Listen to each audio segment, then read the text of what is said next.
at almost £1,900.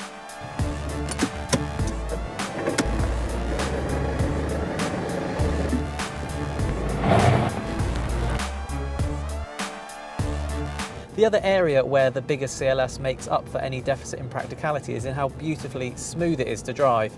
But sadly, the same can't be said of the CLA.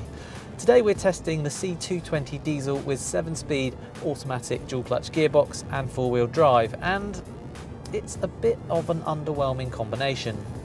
With 177 horsepower, the engine has enough oomph to be interesting, but it's really noisy and sends vibrations through the pedals and steering wheel.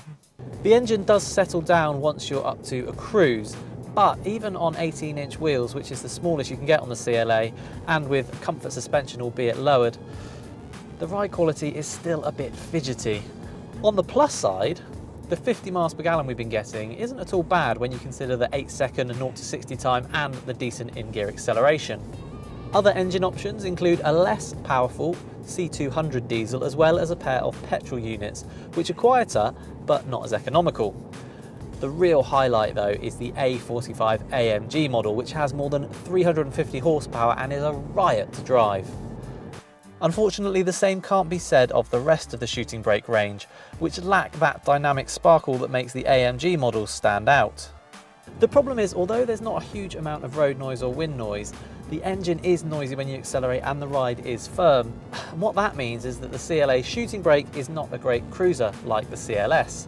But nor is it particularly engaging to drive because the steering, while responsive enough, doesn't offer anything in the way of feedback.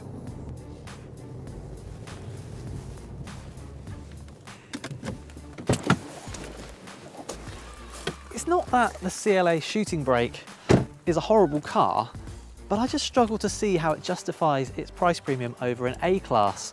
The range starts at £26,000 and this diesel automatic Orange Art edition is 35 grand. That kind of money buys a lot of estate car, including the much faster and roomier Volkswagen Golf R.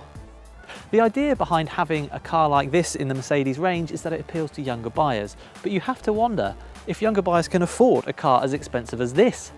Confused? Me too. Don't forget to